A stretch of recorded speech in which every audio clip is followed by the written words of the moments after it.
तू रिसेंटलीच एक मालिका केलीस हो, आणि त्यानंतर तू सोडलीस ती हो. मालिका, राईट? अनेक प्रश्न उपस्थित झाले त्यानंतर, अरे मध्येच का सोडली मालिका हो, किंवा काय? किंवा तुझा एक फॅन क्लब आहे ज्यांना तुला रोज बघायला आवडतं, हो. त्यांना सुद्धा असं झालं की अरे ही का सोडून गेली, राईट? काय आज तुला त्यावर स्पष्टीकरण द्यायला आवडेल?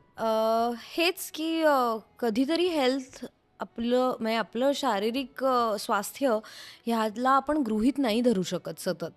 आणि जरी मी यंग असले आणि म्हणजे खाण्यापिण्याकडे माझं लक्ष असलं, मी झोपेकडे प्रायोरिटीनी बघत असले, तरीसुद्धा रोज 16 तास किंवा 14 तास शूट करणं किंवा त्याहीपेक्षा जास्त मला असं वाटतं की तिथलं वातावरण पण मॅटर करतं.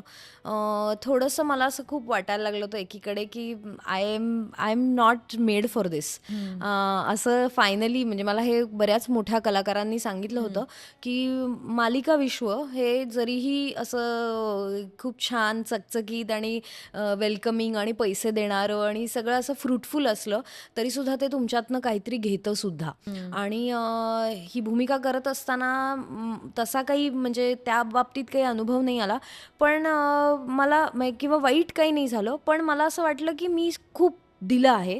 आता मला स्वतःसाठी थोडं राखून ठेवायचं आहे. तो वेळ, ते प्राधान्य मला स्वतःच्या शरीराला मला हे देणं भाग वाटत होतं. माझ्यासाठी ती मालिकाही तेवढीच महत्त्वाची होती.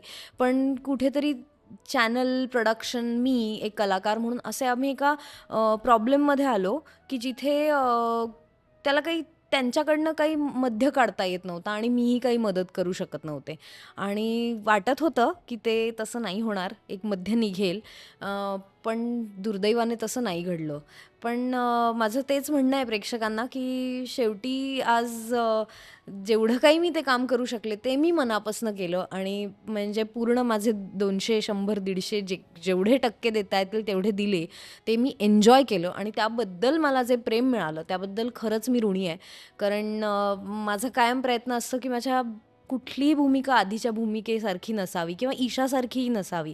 सो त्या सगळ्यातनं कुठेतरी मी एक्झॉस्ट झाले आणि ते प्रेशर मला थोडं जास्त वाटलं. कदाचित म्हणूनच मी लीडमध्ये मालिका करायला नको असं मला बऱ्याच जणांनी कमेंट पण केली. पण मी प्रयत्न केला माझ्या परीने. सो या.